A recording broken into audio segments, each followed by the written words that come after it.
setiap ada mangkok di meja tuh pasti ada pocong di belakangnya, dan dia tuh kayak, jadi dia diem tapi gitu loh.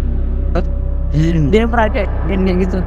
Masa iya bener pakai kayak gituan kayak gitu loh. Jadi kan kayaknya kalau misalnya kebetulannya kok sampai turut. Aduh. Apalagi kalau pocongnya kena COVID itu, aduh. Waduh. Nular kamu, nular.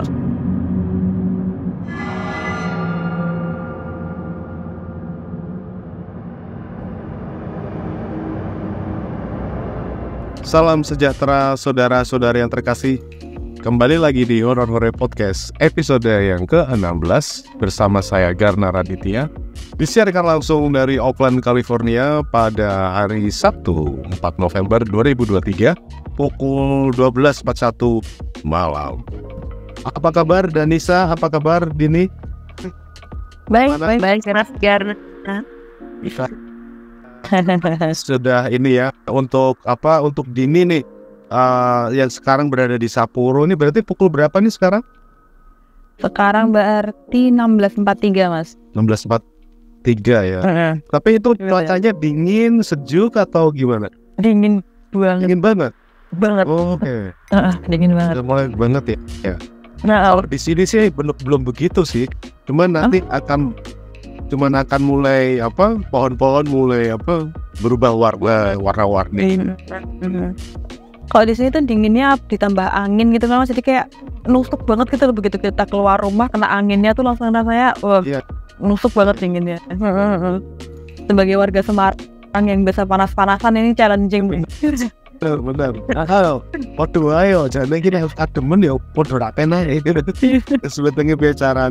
Oh ya, kita ada satu tempat nih buat teman-teman kalau mau bercerita panjang di Horor-Hore, silahkan mau gabung.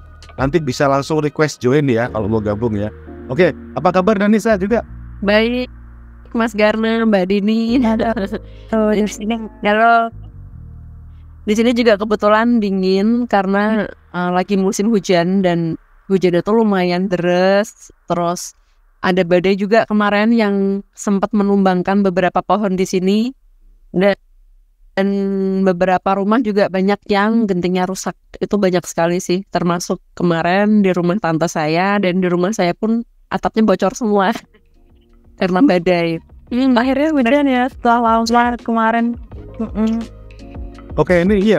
Nanti aku juga tadi dapat ada perkiraan cuaca dalam beberapa hari ke depan. Nanti di Bay Area, di Oakland, San Francisco akan ada hujan badai. Jadi kayaknya ini juga akan ya. Iya, di Jepang juga sama. Ada perkiraan kayak gitu. Jadi ngelewatin beberapa negara kayaknya ya badainya. Iya sih. Oke. Ya, walaupun apapun itu ya, semoga kita masih Sehat. dalam perlindungan, masih dalam sehat ya, dan penuh berkat. Baik, teman-teman, kita akan mulai Horor-Hore Podcast episode yang ke-16 ini pada 4 November 2023.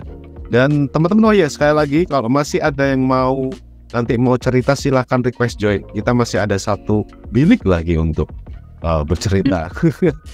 Oke, kita akan membahas, mungkin ada beberapa cerita gitu ya, tapi nanti highlightnya mungkin salah satunya tentang pesugihan ya, dan mungkin akan ada yang lain juga, tapi ini pesugihan akan ada cerita yang lain juga yang akan disampaikan oleh Dini juga. Oke, Darisa, silakan ambil introduksinya. Baik, Mas Garna, ini sudah ke episode ke berapa ya? 16 ya. Nggak kerasa ya, kita udah nyampe ke episode 16. Dan hari ini aku dan juga Mbak Dini ada beberapa cerita nih tentang pesugihan ya. Terutama sih kita main titelnya pesugihan pokoknya hari ini. Kebetulan cerita pertama masih berlanjut dari yang cerita aku kemarin ya Mas Garna. Ya, yang di beberapa episode yang lalu yang aku pernah bercerita bahwa memang ada kerabat yang melakukan pesugihan, dan ternyata itu masih berlanjut sampai sekarang, dan kejadiannya baru aja beberapa hari yang lalu saya diceritain oleh kerabat yang lain lah melalui telepon yang pada saat itu ngabarin lah. Jadi di episode sebelumnya aku mungkin akan cerita singkat aja ya, bahwa memang ada beberapa kerabat saya yang melakukan pesugihan, dan sebenarnya pesugihan itu sudah dilakukan turun-temurun sebenarnya sudah sejak dulu. Nah, memang secara garis di beberapa keturunan ada yang sudah meninggalkan hal itu dan sudah enggak lagi bersinggungan dengan pesugihan itu, tapi juga ada beberapa kerabat yang mungkin masih melakukan itu karena secara finansial mereka masih butuh mungkin seperti itu. Dan diceritakan juga cuman beberapa di pesugihan itu, kalau memang kita nggak tahu bagaimana cara merawat, bagaimana cara maintenance-nya, itu pasti akan menjadi malapetaka sendiri bagi kita. Ya, ada yang amit-amit ya, ada yang meninggal dunia juga pada akhirnya satu keluarga. Ada juga yang malah yang tadinya dia sudah sukses nih karena main-main dengan pesugihan, hartanya langsung habis seperti itu aja. Begitu aja. Dan baru aja ada cerita kemarin ada kerabat juga yang sudah meninggal nih. Sudah meninggal, sebenarnya meninggalnya baru aja tahun lalu. Cuman ternyata yang namanya pesugihan itu kan pasti dia punya semacam kodam gitu loh Mas, memelihara sesuatu di dalam diri dia. Nah, kodam ini rupa-rupanya tidak meninggalkan rumah tempat kerabat saya ini tinggal. Memang kerabat saya ini tinggalnya nggak di rumah pesugihan tersebut, melainkan di rumah lain lah. Maksudnya tinggal di rumah kerabat yang lain sendiri gitu, tapi bukan rumah pesugihan. Cuman karena dia juga dulu melakukan itu, jadi otomatis dia ada yang ikut gitu loh, ada yang ikut ke dia gitu loh. Nah, setelah dia nggak ada, ternyata kodam ini tidak serta-merta juga menghilang. Ini yang mengerikan. Jadi kodam itu malah justru meninggali tempat dia tinggal itu dan mengganggu beberapa anggota keluarga lainnya. Nah, ini yang sebenarnya menakutkan ya, maksudnya yang anggota keluarga lainnya yang mungkin tidak bersinggungan dengan hal-hal tersebut, yang sebenarnya mereka juga mungkin tidak meyakini hal tersebut, malah jatuhnya diganggu gitu loh. Kebetulan kemarin ada kerabat juga yang dulu sempat tinggal satu rumah dengan kerabat saya yang udah nggak ada ini, dengan si pelaku pesugihan ini. Beliau cerita bahwa suaminya itu sempat masuk ICU karena mendadak terkena stroke. Padahal suaminya itu benar-benar kayak sehat gitu, sehat walafiat, nggak ada penyakit apa-apa. Tiba-tiba dia terkena stroke dan itu koma selama 1 minggu di rumah sakit. Nah, pada saat diperiksa sama dokter itu memang dikatakan ini stroke ringan, cuman harusnya nggak sampai koma gitu loh. Lalu istrinya itu cari orang yang bisa gitu, semacam orang pintar lah, kiai gitu, yang bisa karena udah curiga nih, karena beberapa setelah si itu nggak ada, kerabat yang satu nggak ada tuh kayak banyak banget gangguan di rumah. Dia curiga karena itu. Terus dipanggil Pak Kiai, setelah diperiksa benar ini kodamnya nggak mau pergi. Jadi kodamnya itu tetap hadir di antara mereka, tetap ada di situ. Nah, ketika mungkin kita nggak tahu ya paranormal itu melakukan ritual apa, cuman si paranormal itu sempat cerita gini, saya sempat bertanya sama si kodamnya, kenapa kamu nggak ikut pergi gitu loh, padahal si tuanmu ini kan udah nggak ada, udah meninggal, tapi kenapa kamu masih ada? Dia cerita bahwa si kodam ini menyukai kerabat saya yang sakit stroke itu. Dia kepengen nempel di situ. Tapi kerabat saya yang sakit stroke ini kebetulan memang agamanya cukup kuat ya, sehingga dia nggak kurang percaya lah dengan hal seperti itu. Juga beliaunya juga rajin mengaji dan sholatnya juga pun 5 waktu. Jadi dia nggak mau ditempelin ya, karena dia nggak mau ditempelin sih. Kodam ini agak kesal nih, sehingga dia ya udah dibikin stroke aja seperti itu. Saya cukup merinding sih dengar cerita seperti itu. Ternyata bisa ya sampai sebegitunya. Maksudnya sebegitu kuatnya si kodam ini sampai menyebabkan orang yang bahkan tidak bersinggungan dengan dia pun jadi ikutan kena gitu loh. Efek dari pesugihan ini ternyata panjang gitu buntutnya. Nggak cuma berhenti sampai di pelaku pesugihan itu aja, tapi juga efeknya ke orang yang dekat dengan si pelaku ini juga gitu. Itu aja sih Mas Garna. Itu kalau misalnya dan kodamnya itu berarti penasaran gitu, dan dia merasa ada sesuatu yang dia harus menyelesaikan sesuatu kah gitu? Lebih ke suka aja sih. Misal si kodam itu suka sama Mas Garna, jadi dia nempel Mas Garna terus, dan dia berharap Mas Garna ini juga meminta sesuatu dan memelihara dia seperti itu. Lalu peliharaannya apa yang harus disyaratkan gitu? Mungkin sama ya seperti yang sebelum-sebelumnya ya, pastinya tumbal. Itulah itu yang agak susah ya. Pastinya tumbal. Yang kedua mungkin juga kita juga nggak tahu ya, klenik-klenik seperti kemenyan, bunga, atau minyak-minyak khusus, atau mungkin air khusus yang biasanya diminta. Karena saya juga baru tahu kemarin ada cerita bahwa itu pesugihan itu tuh memang merawatnya susah gitu. Jadi nggak sembarang orang bisa gitu loh. Bahkan ada yang kadang suka minta air dari mata air apa, itu tuh benar-benar kita harus datang ke sana seperti itu. Oh iya, sini ya. Apa mungkin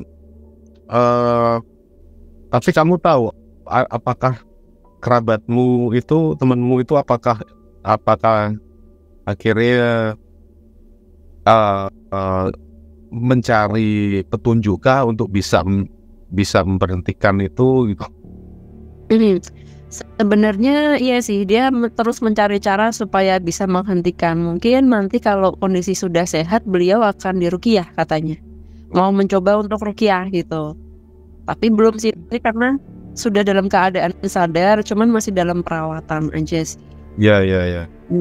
Oh, Dini, kamu pernah mungkin dengar nggak ada pesugihan yang ada di Jepang gitu? Yang mirip-mirip kayak gitu? Kalau yang saya tahu, saya kurang tahu kalau pesugihan di Jepang. Cuman yang pernah saya dapat informasi soal cara cepat untuk kaya kayak gitu tuh ada sih Mas di Jepang. Itu ada di sebuah kuil namanya, tadi saya sudah sempat catat juga karena memang ini berkaitan juga ceritanya. Itu ada namanya kuil miskin di Jepang, tapi ritualnya itu tuh bukan sama seperti di Indonesia, khususnya yang pakai tumbal terus kita setiap berapa kali harus ritual-ritual khusus, apalagi yang berbau mistis. Ini kalau yang saya dapat infonya beda sih Mas Garna. Jadi kalau yang di kuil miskin ini itu ada di kota Lida namanya, di prefektur Nagano.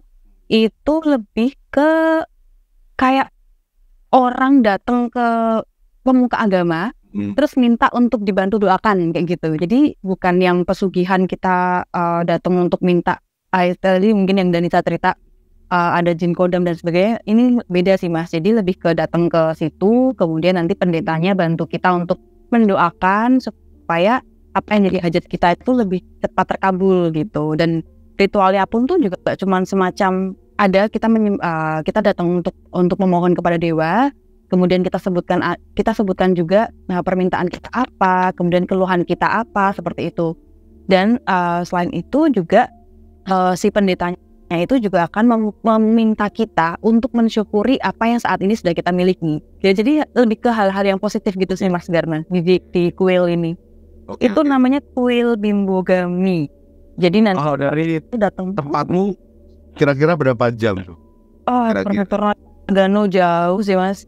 Coba nanti tak cek lagi kira-kira mana ini jauh lebih. Biasanya tempat-tempat kayak gitu kan asik ya untuk ini apa?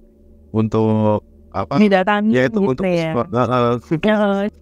Jadi memang bukan untuk sesuatu yang mistis untuk minta, tapi memang minta ke pendeta untuk mendoakan. Jadi kan dengan harapan dibantu doa sama pendeta, hajat kita jadi lebih cepat tercapai kayak gitu sih. Dan di situ juga kita ritualnya tuh kayak mikul tiangnya itu adalah refleksi diri kita untuk menghilangkan hal-hal buruk dari diri kita kayak gitu sih Mas. Kalau yang saya tahu di Jepang itu, jadi bukan pesugihan yang kayak kita gitu beda sih.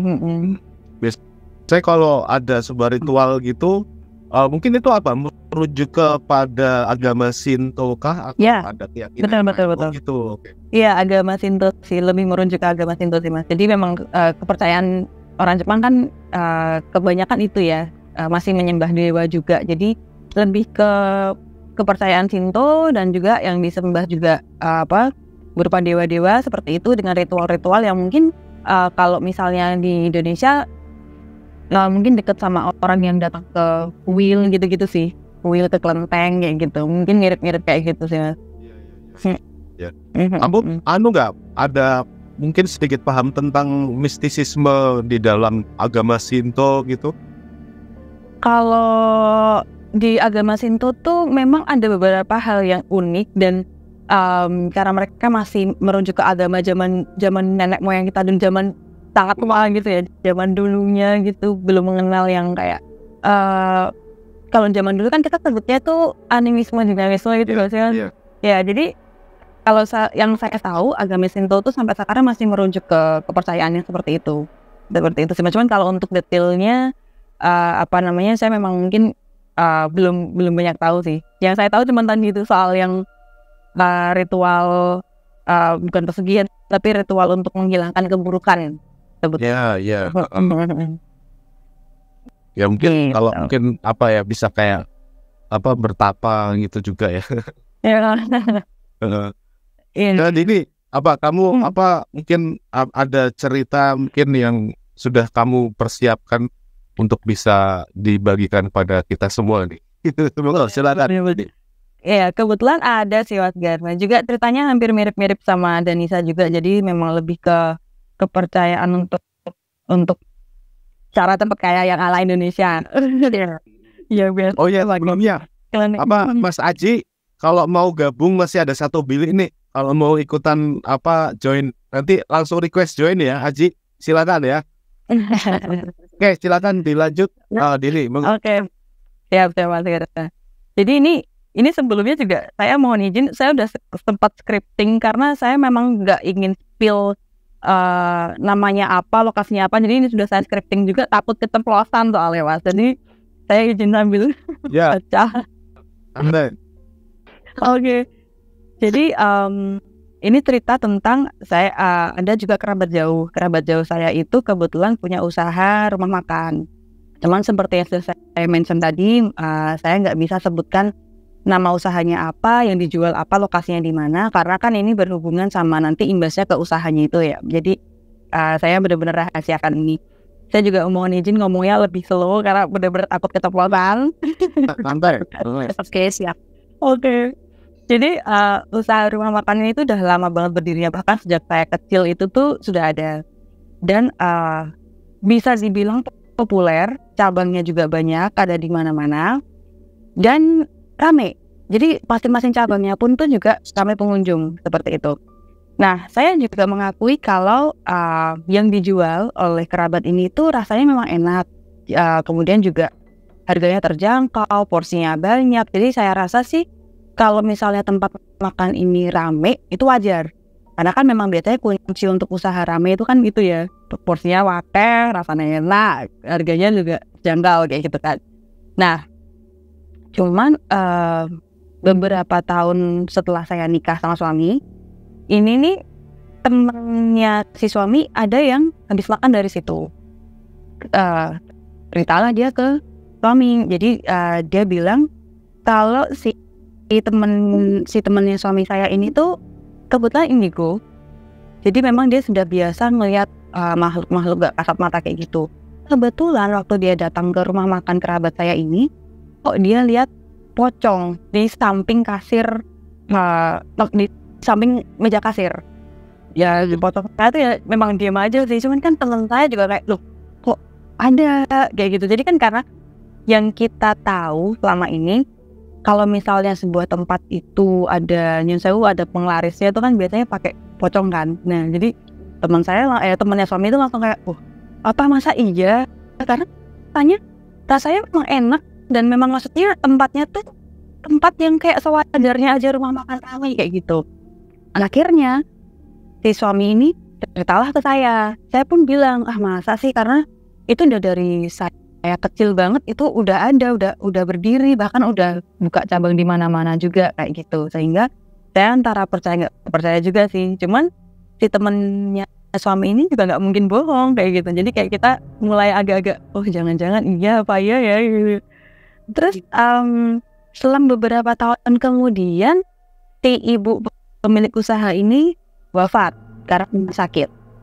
Terus kita juga ya kalau memang sudah sepuh sakit wafat itu mungkin juga sesuatu yang bisa kita maklumi ya, memang kita semua yang muda-muda aja sakit bisa aja juga meninggal seperti itu kan, jadi kayak wajar aja. Cuman ternyata nggak lama setelah itu, mungkin berselang setahun apa 2 tahun kemudian, ini anaknya yang paling besar sakit meninggal. Kemudian nggak lama setelah itu si adiknya sakit meninggal kayak gitu. Terus saya jadi menghubung-hubungkan sama ceritanya teman suami yang sempat ngeliat itu. Saya kayak, masa iya bener pakai kayak gituan kayak gitu loh. Jadi kan karena kayaknya kalau misalnya kebetulannya kok sampai turut gitu loh. Jadi mulai dari ibunya dulu, kemudian anaknya yang paling besar, kemudian yang berikutnya juga sampai meninggal gitu. Padahal kalau dibilang sakit, orang sakit sampai meninggal itu biasanya kan sakit yang menaun, yang lama gitu kan. Sedangkan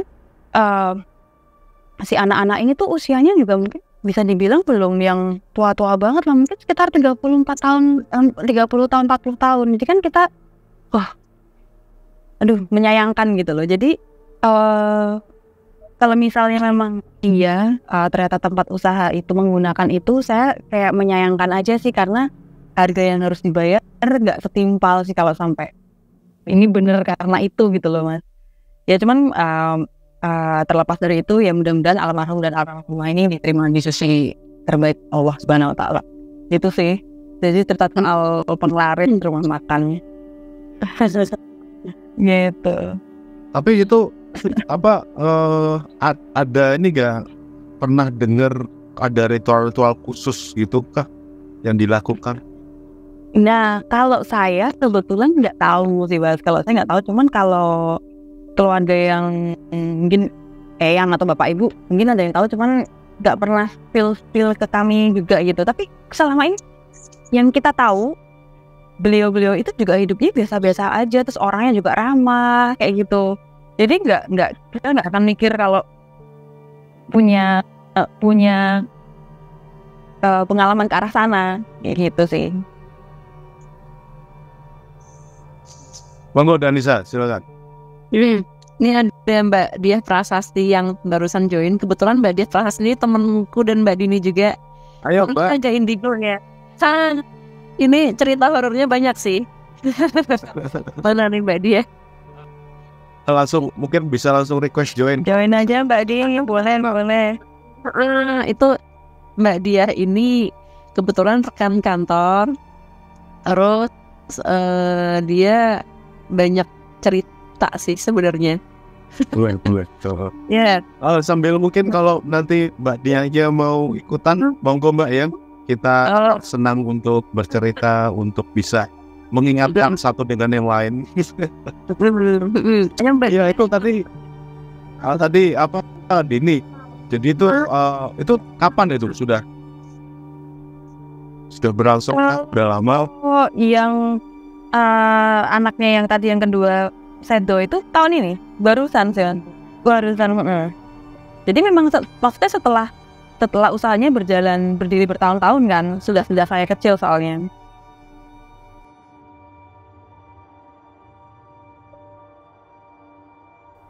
sebenarnya ngingetin aku sama ini sih, sama pengalaman. Aku tuh pernah pengalaman juga waktu itu. Sebenarnya yang melihat sih bukan aku ya. Aku sempat pergi sama dulu waktu aku kerja di Semarang. Ada nasabah yang beliau ini juga sepertinya punya ilmu seperti itu, karena memang bapaknya itu memang sering ngobatin orang gitu. Nah anaknya tuh juga kayaknya sering ini juga bisa lihat-lihat gitu loh, punya indigo. Kebetulan si anaknya nih seumuran saya, sehingga dari nasabah jadi deket gitu, sering main bareng. Nah kebetulan kami pernah main ke salah satu mall di Semarang. Di salah satu mall di Semarang, kayaknya aku nggak perlu sebutin, mungkin beberapa orang Semarang udah pada tahu pasti. Nah di mall itu dulu itu zaman sekitar tahun 2016-an kalau nggak salah, 2016-an itu ada food courtnya tuh sempat baru dibangun, dan memang food court itu vibes-nya agak singup ya, nggak kayak food court yang pasti cerah seperti di Paragon ada Robuchon, itu kan lebih cerah ya. Ini dia tempatnya memang agak singup di situ. Nah ketika saya ajak beliau makan di situ, beliau menolak, dia nggak mau. Kenapa kamu nggak mau? Aku tanya. Ya, kenapa kamu nggak mau gitu? Terus beliaunya menyampaikan bahwa rata-rata restoran yang ada di situ itu pakai gitu. Pakai apa nih? Pakai kayak pesugihan. Terus aku kaget kan. Masa sih, padahal ada di situ ada makanan favoritku gitu Kak. Iya, rata-rata pakai itu. Mending nggak usah Mbak, mending kita makannya di tempat lain, seperti mungkin yang udah punya nama gitu ya, seperti mungkin pizza dan mungkin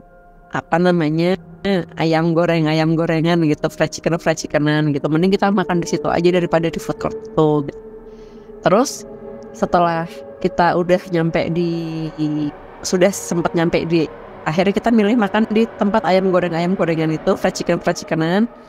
Kita ngobrol, emangnya di situ yang kamu lihat apa? Sama kayak Mbak Dini tadi, rata-rata pada pakai pocong, dan pocong itu ngeludahin makanan, kata dia. Ngeludahin makanannya. Jadi makanya saya terus ternyata serem juga ya. Nah, dari situ saya udah nggak berani lagi makan di tempat itu. Meskipun di situ ada salah satu restoran legend favorit saya juga nggak berani. Itu kelihatan, bener-bener kelihatan sih ininya ngeludahin tiap piringnya atau spesifik salah satu gitu. Jadi katanya sih yang make hampir rata-rata, yang memang nggak semua yang ada di food court itu make ya, cuman kayak hampir rata-rata, terutama yang mungkin agak lebih laris ya. Kan kalau di food court kan pasti ada yang nggak laris, ada yang laris bangetnya. Yang laris ini kayak ya tuh pokoknya setiap ada mangkok di meja tuh pasti ada pocong di belakangnya, dan dia tuh kayak, jadi dia diem tapi gitu loh. Dia meragain gitu. Maksudnya kita aja yang misalnya makan gitu ya, nggak sengaja ada orang ngecup ludahnya masuk atau ngobrol muncrat gitu kan pasti agak gimana gitu ya, apalagi ini ludah pocong gitu. Aduh.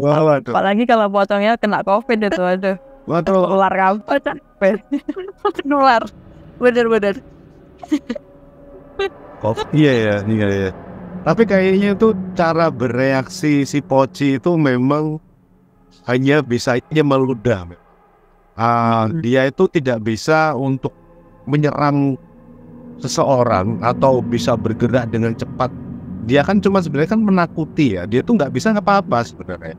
Cuma diem aja, karena ketika mungkin ya aku lihat ada beberapa di YouTube yang pemburu hantu itu yang mengusili pocong poci-poci itu. Itu tuh kan ada yang dilempar petasan gitu.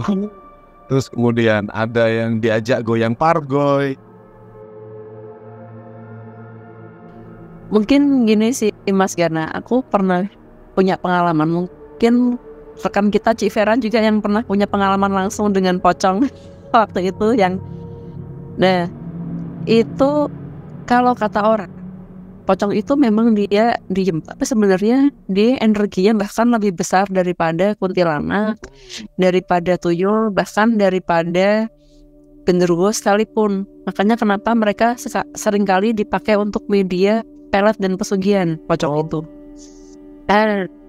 Jadi pernah ada pengalaman teman saya pernah ada pengalaman dia waktu itu sempat pernah ketemu pocong, dan ketika bertemu tuh energinya dia habis hanya melihat matanya aja.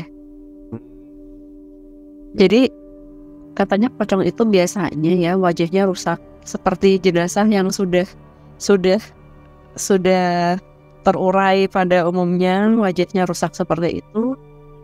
Ada tengkoraknya, matanya bolong, dan biasanya matanya itu berwarna merah. Nah, tatapannya itu yang membuat kita ngeri. Mungkin emang dibandingin dengan hantu lain, bentuknya masih lebih friendly ya, kayak permil.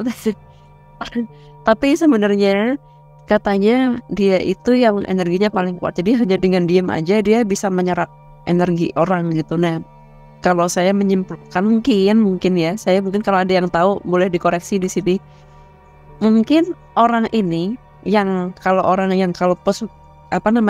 yang penglarisnya menggunakan pocong ini, dia dengan meludah itu dia udah menyerap energi orang yang makan ini, sehingga dia nggak sadar kalau rasanya yang harusnya nggak enak tapi dia rasa enak. Dia bisa mempengaruhi pikiran seperti itu. Iya. Itulah kan katanya bedanya kalau misalnya pakai penglaris atau enggak tuh, salah satunya kan kalau dia makan di tempat enak, begitu dibawa pulang rasanya beda gitu kan. Betul. Iya.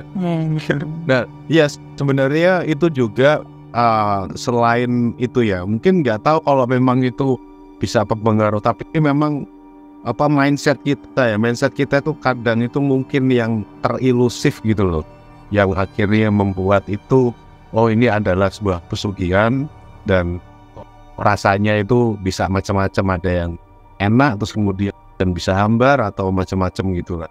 Tapi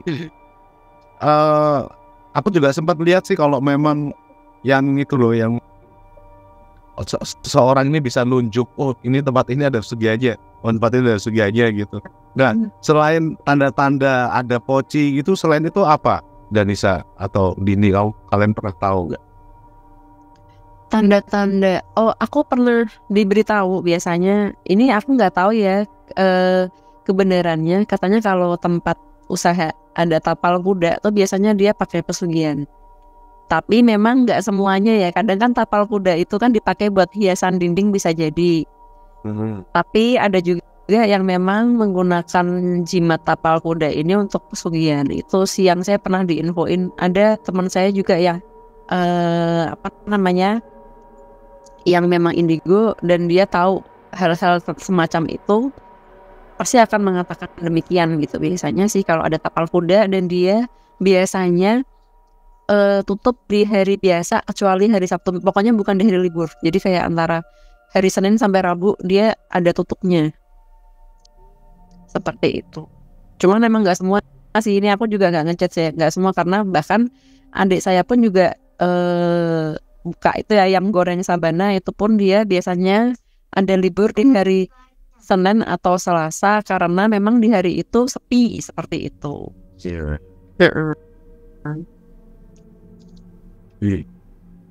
Aku tuh tadi tuh mau ngomong soal tadi itu loh, aku tiba-tiba tuh linglung tadi. Ya loh, soal poci itu dia tuh defensifnya itu hanya bisanya mau ngisong udah tok. Udah habis itu bisa apa-apa. Iya. Itu sih. Nah, lanjut tadi. Aku nggak tahu, tiba-tiba aku tadi linglung aku. Wah, aja. Lagian kan karena si poci ini kan ditutup kain kan, maksudnya tangannya, kakinya kan keikat kan, jadi memang nggak bisa ngapa-ngapa lagi gitu loh, ingin kan. Betul.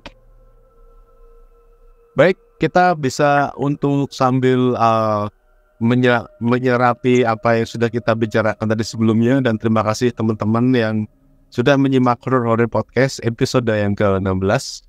Disiarkan langsung dari Oakland, California, dan juga di Bogor, dan juga di Sapporo, Jepang. Pada 4 November 2023 bersama Dini di Sapporo dan juga Danisa di Bogor. Kami tadi sudah bercerita soal tentang pesugihan ya. Nah mungkin teman-teman kita masih ada satu bilik nih, kalau mau ada yang mau ikutan silahkan gabung. Bisa cerita yang pernah didengar atau pengalaman pribadi.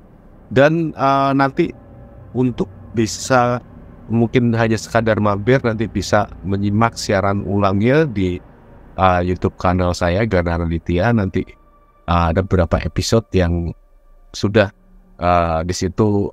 Yang sebelumnya kita ada edisi yang Halloween minggu kemarin, dan nantinya kita akan coba lagi kalau ada teman-teman dari sini gitu, nanti akan membahas cerita-cerita horor yang di Auckland ya kan. Karena sampai saat ini memang belum sempat ya nanti. Baik, terima kasih sekali lagi. Kalau mau nanti teman-teman mau ikutan gabung untuk horor podcast episode berikutnya, bisa kirim DM ke saya atau Danisa. Nanti kita akan melakukan, biasanya kita setiap seminggu sekali, setiap akhir pekan, biasanya pada jam-jam segini ya, atau mungkin bisa malam pada hari Sabtu atau hari Minggu.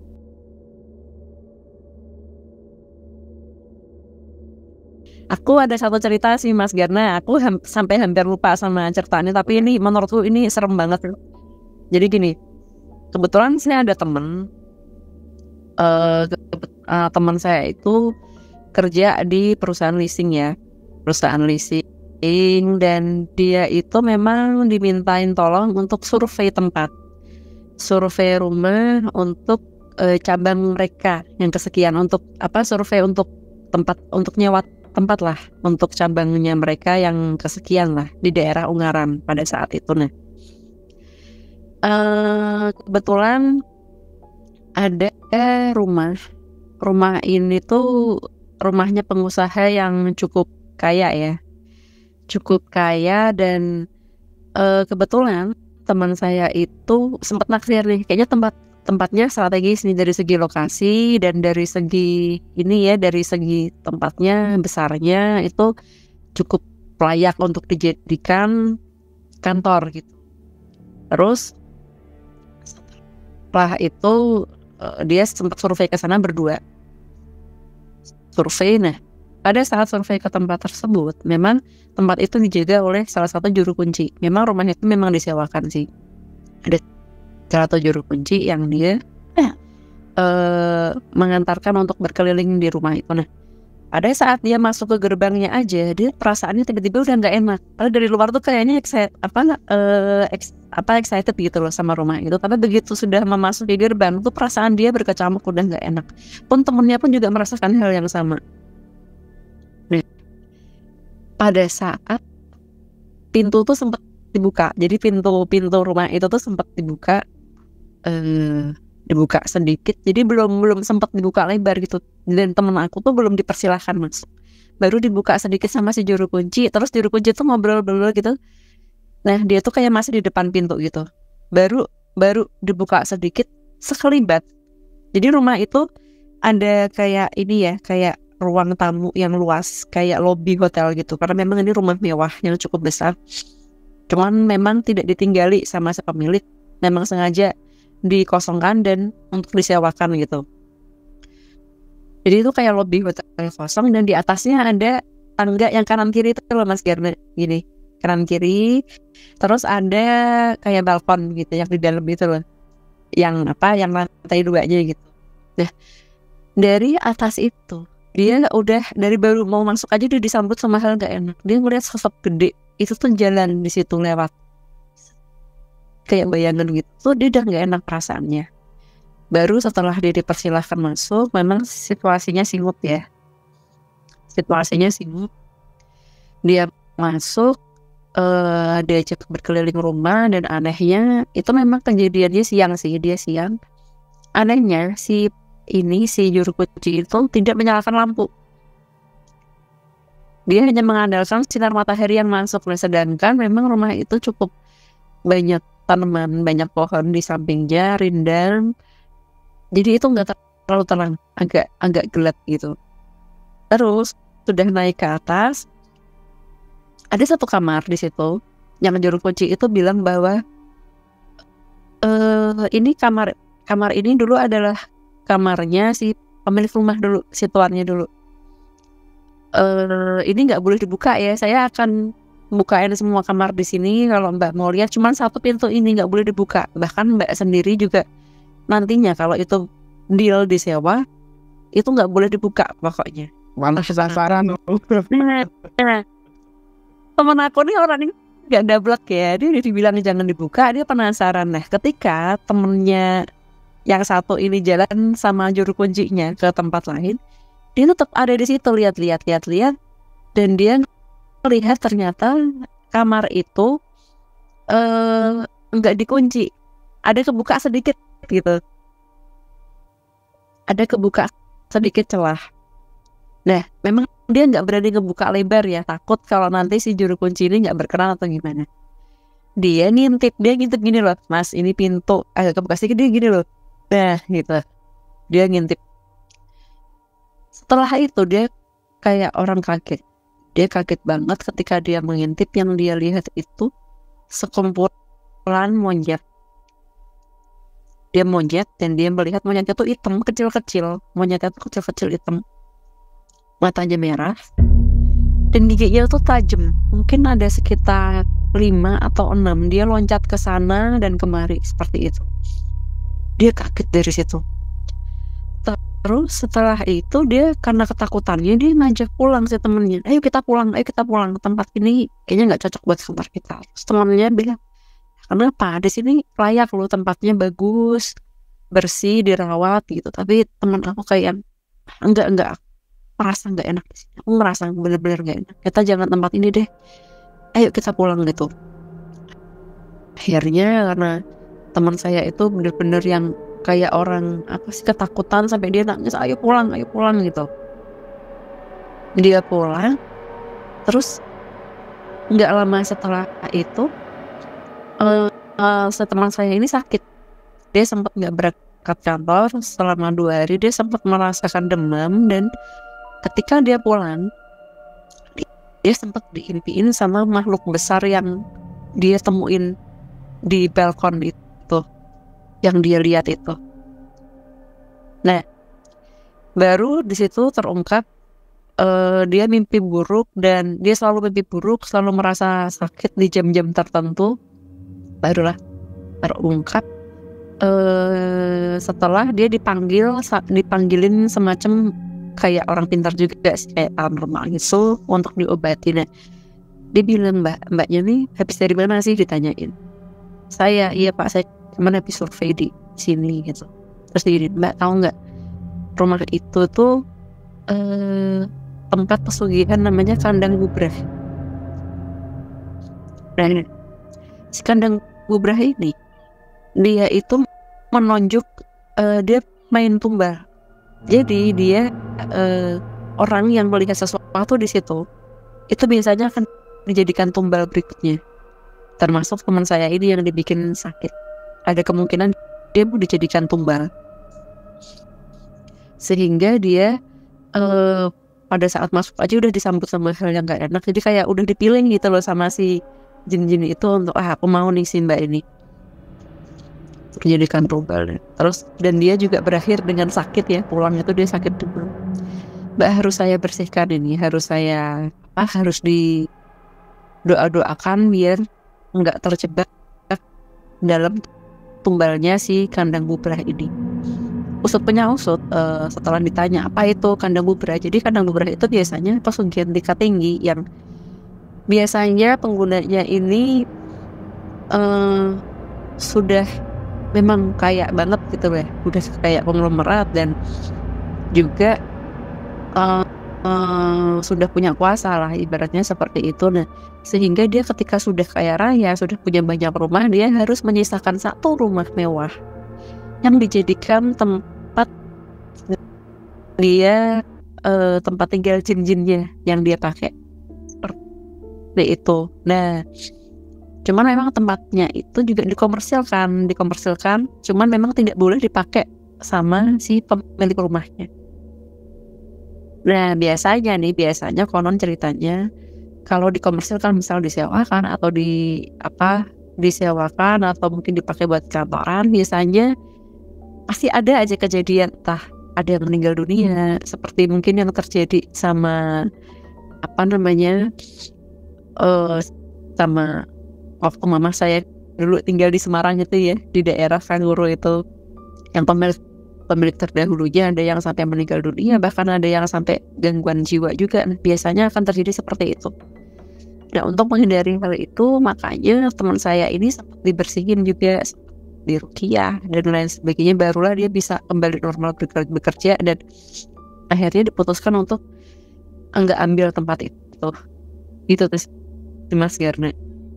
Tapi juga mubazir ya, nek misalnya wong do pesugihan ngono iki terus baru ngono syaratnya harus ada rumah kosong ya, oleh di kayak Airbnb atau apa, wah yo repot.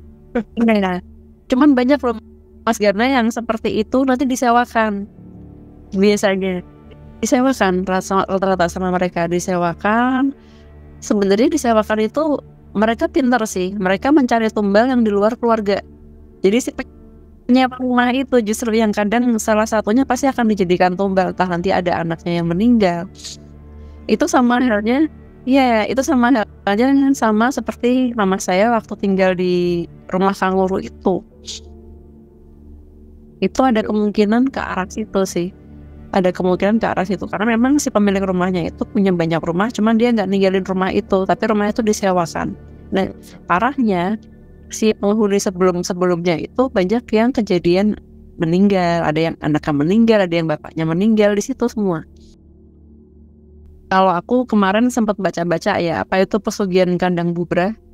Sebenarnya banyak sih yang pakai. Salah satu contohnya katanya seperti rumah Pondok Indah yang terbengkalai itu. Sebenarnya dia ada pemiliknya, tapi memang sengaja tidak dirawat. Memang dijadikan untuk tempat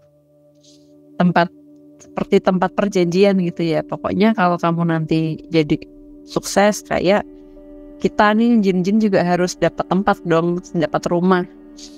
Terus ada juga, saya sempat baca salah satu contohnya rumah Darmo yang di Malang. Itu juga salah satu bentuk pesugihan kandang bubrah yang konon katanya pada akhirnya pun sepemilik rumahnya juga meninggal semua di kecelakaan kapal gitu. Dini, silakan. Kamu ada pertanyaan ke Danisa atau mungkin juga mengingatkan sesuatu kah dengan sebuah cerita? Iya, jadi keinget dan mau nanya, bener nggak sih katanya sih, kan saya pernah dengar juga cerita tentang beberapa rumah yang memang dikosongkan, memang secara ritualnya kayak gitu. Dan katanya sih rumah ini tuh harus direnovasi berkali-kali katanya. Itu bener nggak ya? Jadi rumahnya tuh harus dicat berkali-kali, direnovasi berkali-kali. Padahal mungkin nggak rusak, tapi kayak direnovasi terus kayak gitu. Bener Mbak, itu juga ada yang jenis pesugihan seperti itu. Kalau itu sih bedanya rumahnya ditempatin, tapi harus direnovasi renovasi. Dan kadang renovasinya nggak nalar gitu, tiba-tiba ada tangga tapi nggak ada ujungnya kayak gitu. Tapi berarti bukan yang sama dengan yang ini. Jangan-jangan yang kita lihat di meme itu yang arsitektur yang bodoh itu, jangan-jangan buat itu mungkin. Misalnya ada tangga tapi kok lu ini tangganya nggak ada pintunya, mungkin buat itu bisa kan.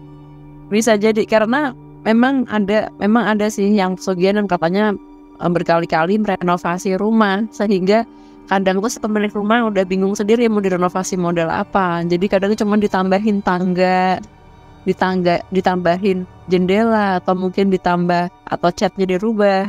Kayak sepertinya kalau itu aku pernah nonton ini ya di YouTube itu, ada yang membahas tentang pesugihan itu yang renovasi rumah.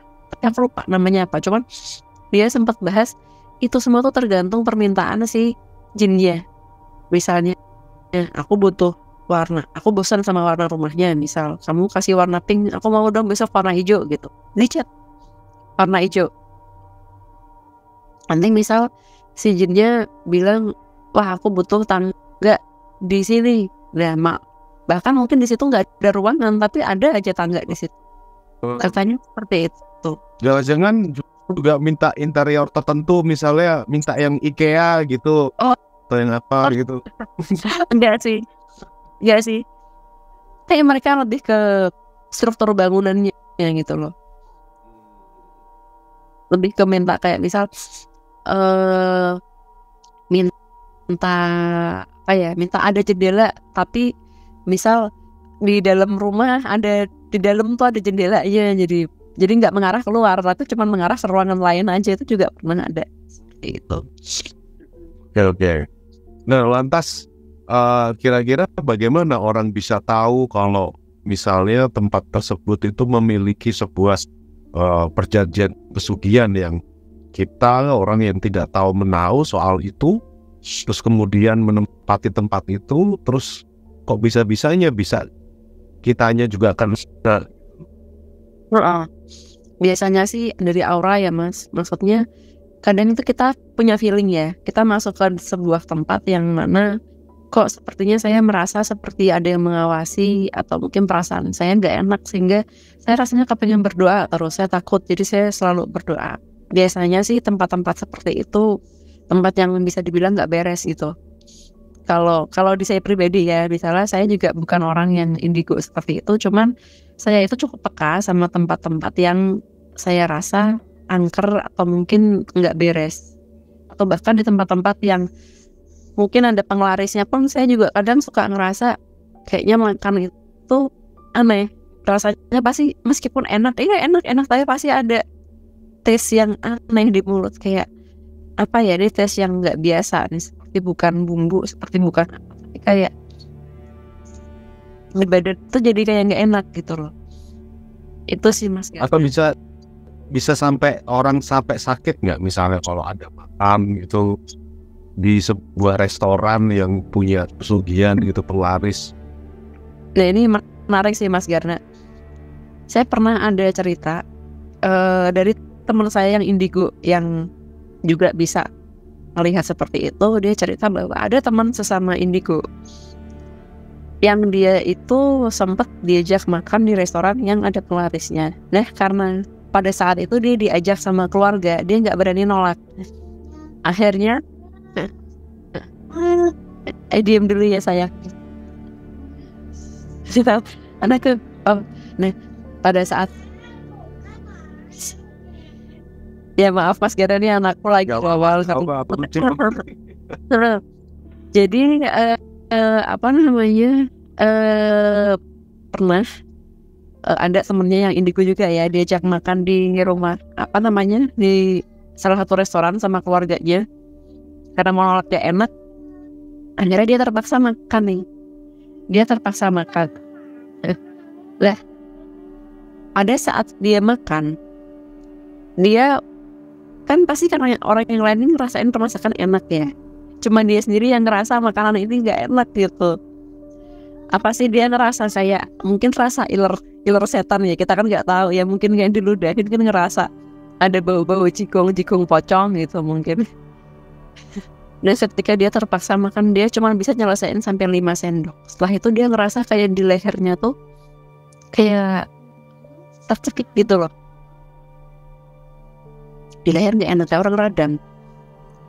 Kemudian dia pulang, karena sensitivitasnya dia tingkat tinggi itu, dia pulang dia langsung malamnya dia radang tenggorokan. Tapi kalau dibawa ke rumah sakit radang itu nggak ada. Jadi tenggorokannya baik-baik aja, mau diminum obat radang kayak apapun dia nggak sembuh. Jadi ya karena memang dia sensitif gitu.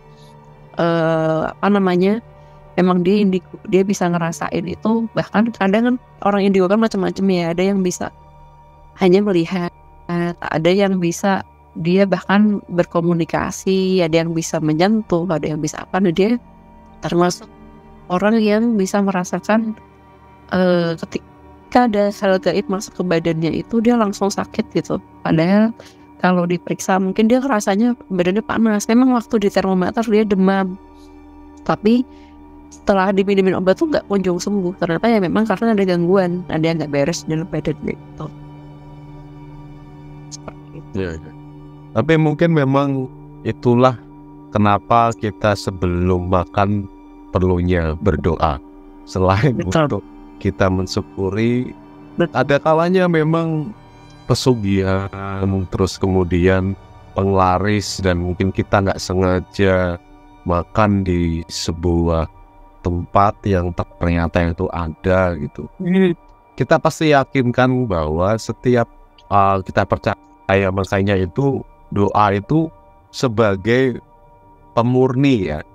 Mungkin bisa memberikan kita sebuah mindset kita, terutama ya mindset bahwa makanan yang kita makan ini adalah berkat dari yang di atas juga, sehingga ketika kita sudah masuk, mau baik itu nanti ada pocong apa kayak itu akan, saya pikir itu akan termurnikan dari sebuah doa, karena doa itu sendiri tidak hanya kita bersyukur, tetapi itu juga niat yang dari kita gitu. Nah, niat itu yang memperkuat mindset. Mungkin juga sama ya ketika tadi membahas bagaimana sebuah tempat itu bisa terlihat kok ini ketoke rada angker atau apa gitu. Mungkin kita bisa ngelihatnya itu secara visual dulu lah. Mungkin kotor, mungkin itu memang kurang pencahayaan, itu memang kurang cahaya matahari. Hal seperti itulah yang membangkitkan perasaan itu, yang membangkitkan juga akhirnya wes nyantol neng di pikiran gitu. Ketok iki wes memang langkah yang bisa dilakukan adalah membersihkan gitu. Membersihkan yang memang sekiranya itu karena kita bahkan tidak tahu gitu di segala tempat ya, bahwa entitas itu ada di mana-mana gitu. Dan bahkan kita itu justru yang kadang yang yang kurang sopan gitu, atau kita kurang menempatkan diri karena mungkin entitas-entitas yang ada di sekitar kita itu sudah ada lebih dulu daripada kita gitu. Malah kita yang bahkan yang kurang sopan, yang tidak tahu diri misalnya. Dan mungkin begitu untuk Horor Podcast episode yang ke-16 ini. Semoga ya ke-16 ya, semoga saja ini teman-teman bisa mendapatkan hikmah dari cerita, terutama dari pesugihan. Kita tahu bahwa hal tersebut akan tetap memakan korban yang tentu saja itu menyakiti orang, dan tentu saja itu layaknya tidak pantas untuk kita nikmati gitu. Karena toh nanti kalau kita menikmati sesuatu tetapi pun juga ada sebuah kontrak-kontrak atau perjanjian dengan entitas, itu sudah akan mengikatmu tanpa ampun, yaitu deritanya bisa sampai ke keluarga dan sebagainya. Tapi untuk bisa terlindungi itu semua, jangan lupa untuk eling, waspada, dan juga terima kasih banyak Dini atas waktunya bisa memberikan tadi cerita, dan juga Danisa, terima kasih untuk menemani di podcast yang ke-16 ini. Terima kasih banyak teman-teman. Nanti kalau misalnya untuk mendengarkan siaran ulangnya bisa disimak di Horor Podcast di kanal Karna Raditya. Begitu, terima kasih banyak. Semoga menikmati akhir pekan yang menyenangkan. Sampai ketemu di Horor Podcast berikutnya. Salam.